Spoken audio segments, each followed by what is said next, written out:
Bienvenue à toutes et à tous pour cette nouvelle analyse approfondie. On va parler aujourd'hui d'un événement vraiment tragique qui vient de secouer les États-Unis. Il s'agit de l'assassinat de Charlie Kirk. Ça s'est passé le 10 septembre 2025 sur le campus de l'université d'Utah Valley. Kirk, pour ceux qui le connaissent moins, c'était une figure incontournable et aussi très controversée de la droite conservatrice américaine. Très influent, surtout auprès des jeunes. Alors pour décortiquer un peu tout ça, cet événement, ses conséquences, on s'est basé sur pas mal de sources. Des articles de fond qui retracent les faits, son parcours, des analyses de presse aussi, américaines, internationales, et puis des articles d'opinion qui essayent de cerner un peu son impact idéologique, quoi. L'objectif, c'est d'aller au-delà du simple fait divers. On veut comprendre qui était vraiment Charlie Kirk, son organisation Turning Point USA, et surtout l'onde de choc que sa mort pourrait causer dans une Amérique qui est déjà politiquement très tendue. C'est complexe, alors on y va. Reprenons d'abord les faits. Le 10 septembre 2025, donc en début d'après-midi heure locale, Charlie Kirk tenait un meeting. C'était en plein air, à l'université d'Utah Valley, à Orem. Le lancement de sa tournée American Comeback Tour. Il était sur scène et il répondait à une question du public, apparemment sur les statistiques liées aux fusillades de masse impliquant des personnes transgenres. Et c'est à ces moments-là qu'un coup de feu claque. Une seule balle. Tirée, d'après les premiers éléments, depuis le toit d'un bâtiment juste à côté, le Lousey Center. À peu près 180 mètres de distance. Kirk est touché au cou, il perd connaissance instantanément et il s'effondre sur scène. Très vite, des vidéos prises par des témoins ont circulé partout sur les réseaux sociaux. On y voit la panique dans la foule. Il y avait quand même près de 3000 personnes. Oui, et il faut vraiment resituer ça dans le climat ambiant. C'était très tendu avant même le meeting. Plus de 6000 étudiants et professeurs avaient signé des pétitions pour demander à l'université d'annuler sa venue. Ah oui, quand même. Oui, l'argument principal, c'était que ces positions allaient à l'encontre des engagements de l'université, sur l'inclusion, tout ça. Mais bon, malgré cette opposition assez forte, le meeting a été maintenu, avec une sécurité renforcée. C'est-à-dire ? Mais il y avait un mélange de sécurité privée engagée par l'organisation, et puis les forces de l'ordre locales et celles de l'université. D'accord. Et Kirk, donc, il a été évacué. Oui, en urgence, vers l'hôpital Timpanogos Regional Hospital, à Orem. Et malheureusement. Malheureusement, peu de temps après son admission, un porte-parole de son organisation, Turning Point USA, a annoncé son décès. Et la nouvelle a ensuite été confirmée publiquement par Donald Trump lui-même sur sa plateforme sociale. Une fin vraiment brutale. Justement, l'enquête, on en est où? Est-ce qu'on sait qui a tiré? Pour l'instant, c'est encore assez flou. Juste après les faits, il y a eu une arrestation sur le campus. Un homme de 71 ans, George Zinn. Apparemment, c'est un agitateur local déjà connu pour troubles à l'ordre public. Mais ce n'est pas le tireur présumé. Non, a priori, non. Il est incarcéré pour obstruction à la justice, mais les autorités ne semblent pas penser que c'est lui le tireur.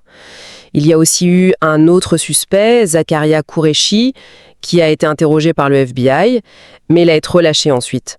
Donc, au moment où on parle, l'auteur du tir, il n'a pas été identifié. Et l'arme? Ils ont mis la main dessus? Oui, l'arme présumée, elle a été retrouvée, pas très loin, dans un bois. C'est une carabine de chasse calibre 30. Un modèle plutôt ancien, apparemment. Elle était enroulée dans une serviette. D'accord. Et on sait autre chose sur cette arme? Oui, quelques détails techniques. Il y avait une douille percutée encore dans la chambre et 3 cartouches non tirées dans le chargeur. Et il y a cette info qui circule beaucoup, là, reprise par le Wall Street Journal. Ah oui, alors là, attention, il faut vraiment prendre ça avec d'énormes pincettes. Ce n'est absolument pas confirmé officiellement. Bien sûr, bien sûr. Mais selon le WSJ, oui, ces 3 cartouches non tirées porteraient des inscriptions gravées dessus. Quel genre d'inscription? Des slogans pro-transidentité et antifascistes. Encore une fois, c'est une info de presse. L'authenticité, tout ça, ça reste à vérifier par les enquêteurs.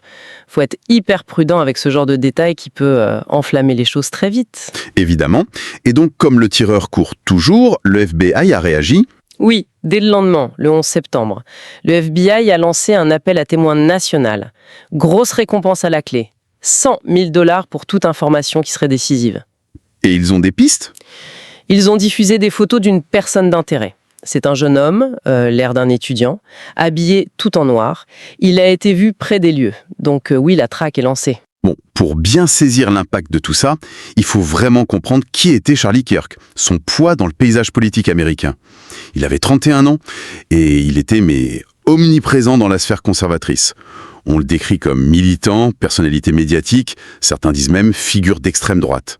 Oui, les qualificatifs varient. Son principal fait d'armes, quand même, c'est d'avoir cofondé Turning Point USA, TPUSA. Il avait 18 ans. 18 ans en 2012. Oui, c'est assez fou quand on y pense. Son parcours est assez emblématique, on peut dire. Né en 1993 dans une banlieue plutôt chic de Chicago, son père était architecte. D'ailleurs, selon Kirk, il aurait bossé sur la Trump Tower. Ah oui, le lien avec Trump remonte à loin alors. Apparemment. Au lycée, il était déjà connu pour ses débats, ses positions conservatrices très affirmées. Son premier choix, c'était l'armée, West Point. Mais il n'a pas été pris. Et il l'a mal vécu. Oui, et il a créé une polémique plus tard en affirmant qu'une candidate moins qualifiée lui avait piqué sa place à cause de la discrimination positive selon lui. Bref, après ça, il s'inscrit vite fait dans un community college, tu sais, ces établissements locaux sur 2 ans. Oui. Mais il laisse tomber très vite pour se lancer à fond dans l'activisme politique. Sur le plan perso, il se disait chrétien évangélique. Il s'était marié en 2021 avec Erika Franzwey, une ancienne Miss Arizona USA, et il était père de 2 jeunes enfants. D'accord. Et cette organisation TPUSA qu'il a montée si jeune, c'est devenu quoi au juste ? Eh ben, c'est devenu une véritable machine. Au départ, l'idée affichée, c'était de promouvoir les idées conservatrices classiques. Responsabilité fiscale, marché libre, moins d'État. Sur les campus, un truc assez classique finalement. sur le papier, oui. Mais grâce à d'énormes financements de gros donateurs conservateurs, on parle de gens comme Foster Friess, Richard Whelan, TPUSA a littéralement explosé. Aujourd'hui, il revendique plus de 800 sections locales sur les campus et des revenus annuels qui tournaient autour de 81, voire 100 millions de dollars ces dernières années. C'est colossal. Et ils font quoi concrètement avec tout cet argent, Evelyne ? Ils organisent de énormes conférences comme America Fest, des tournées sur les campus qui font souvent beaucoup de bruit, beaucoup de polémiques, et puis des initiatives plus controversées, on va dire, comme la Professor Watchlist. C'est quoi ça ? C'est une liste noire, en gros, de professeurs qu'ils accusent de faire de la propagande gauchiste. Ça a fait couler beaucoup d'encre. Je vois le genre. Et il s'est pas contenté de TPUSA ? Non, pas du tout. Il a créé tout un écosystème autour. Il y avait Turning Point Action, ça c'est le bras politique, plus orienté élection. C'est une structure 501c4. Ce qui leur permet plus de marge de manœuvre politique, légalement. Exactement, plus que les organisations caritatives classiques.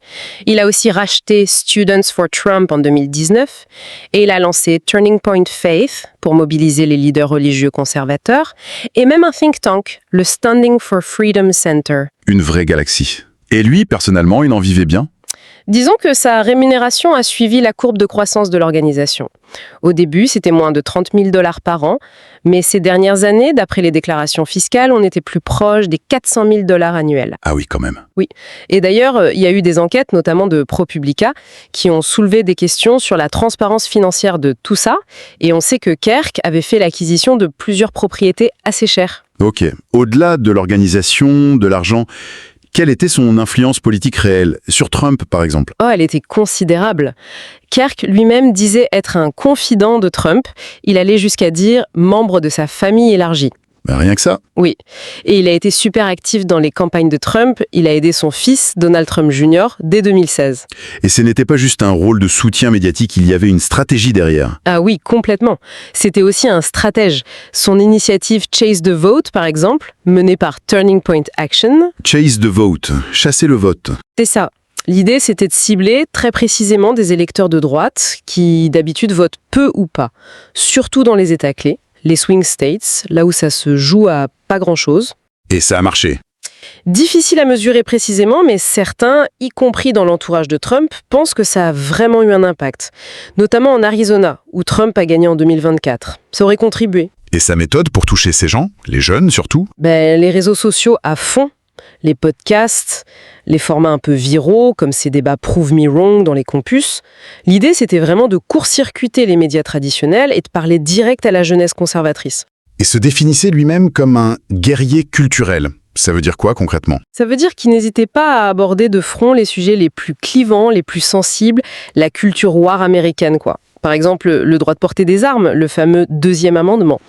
Il était un défenseur, mais acharné. Il avait des positions très tranchées là-dessus. Oui, il est allé jusqu'à dire que, je cite, « certaines morts par arme à feu valaient la peine si c'était le prix à payer pour protéger ce droit ». C'est typique de son style, la provoque, le côté jusqu'au boutiste. Effectivement, les sources qu'on a consultées, elles listent un nombre impressionnant de controverses autour de lui. C'est difficile de tout citer, mais quels étaient les grands thèmes récurrents? On peut peut-être les regrouper. D'abord, une sorte de révisionnisme historique et des attaques contre des figures ou des lois symboliques. Par exemple, il a dit que la loi sur les droits civils de 1964 était une grave erreur. Et il a traité Martin Luther King Jr. de personne horrible. Ah oui, c'est violent. Ensuite, il y a tout le volet adhésion et promotion de théories du complot. La plus connue, c'est celle du grand remplacement. L'idée que l'immigration serait organisée pour remplacer les Américains blancs. Il s'inscrivait aussi très clairement dans le nationalisme chrétien. Pour lui, la politique, c'était une bataille spirituelle contre le wokisme. Le terme est lâché. Et sur les questions de société? L'avortement, par exemple? Opposition totale. Pour lui, c'était un meurtre, sans aucune exception possible. Et puis, il y a la désinformation. C'est un point majeur chez lui. Il a été une figure de proue du mouvement Stop de Steal, qui contestait l'élection de 2020. Il a même affrété des bus pour amener des gens au rassemblement du 6 janvier 2021 à Washington. Celui qui a précédé l'attaque du Capitole. Exactement. Et pendant la pandémie de Covid, n'en parlons pas, et il critiquait les masques, il faisait la promotion de l'hydroxychloroquine, il a qualifié les obligations vaccinales d'apartheid médical. Son podcast a même été classé par la Brookings Institution, un think tank sérieux, parmi les plus gros diffuseurs de fausses informations. Et le climat?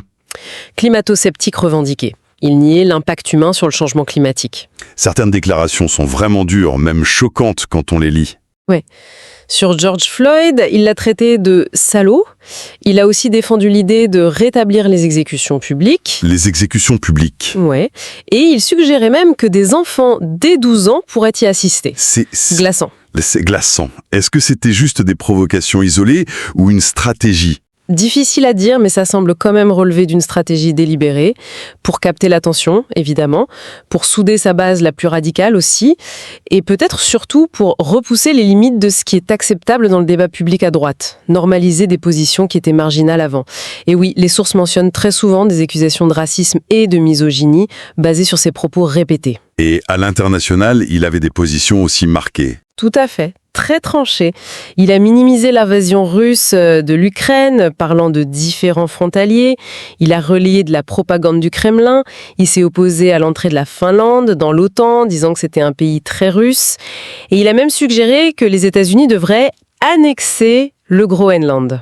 Un positionnement très Particulier. isolationniste. Oui, très isolationniste et souvent en phase avec les récits anti-establishment, anti-élite mondiale. Bon, face à une figure aussi clivante, aussi controversée, comment les États-Unis ont réagi à son assassinat? L'onde de choc a été énorme, immense, et la récupération politique a été quasi immédiate. Au tout début, on a eu l'impression d'une condamnation unanime de la violence. De Trump à Biden, Obama, Newsom en Californie, tout le monde a condamné. Mais ça n'a pas duré, hein? Non, très vite, Trump a accusé la gauche radicale. Il a parlé d'actes de terrorisme. Il a lié ça à d'autres violences politiques.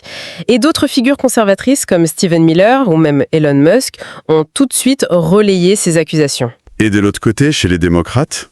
À l'inverse, certaines voix ont pointé du doigt la rhétorique jugée incendiaire de Trump et de ses alliés, en disant que ça avait contribué à créer ce climat de haine. Ce qui est sûr, et c'est ça qui est inquiétant, c'est que cet assassinat s'inscrit dans une tendance à la violence politique aux États-Unis ces dernières années. On pense à quoi? L'attaque du Capitole, bien sûr. L'agression contre Paul Pelosi, le mari de Nancy Pelosi. L'assassinat du PDG Brian Thompson à New York. Les tentatives contre Trump lui-même. Et là, l'assassinat ciblé de Kirk s'est vu par beaucoup d'analystes comme une escalade. Une escalade vraiment grave. Et à l'étranger, il y a eu des réactions aussi? Oui, beaucoup. Surtout de la part de dirigeants de droite ou conservateurs.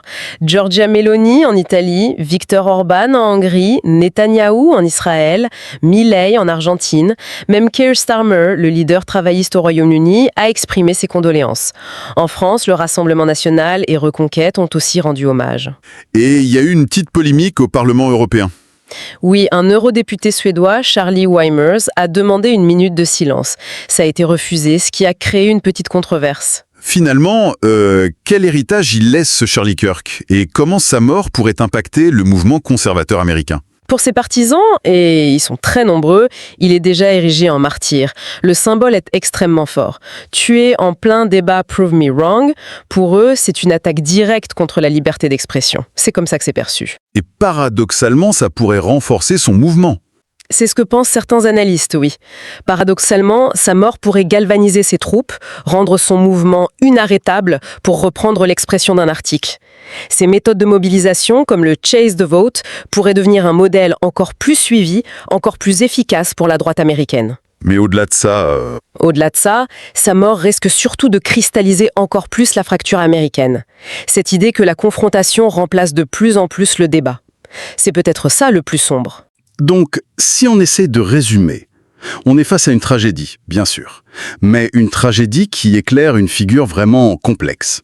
D'un côté, un organisateur politique hyper efficace pour la droite américaine, un influenceur majeur chez les jeunes, et de l'autre, selon ses nombreux critiques et les faits qu'on a rapportés, un propagateur de division, de désinformation.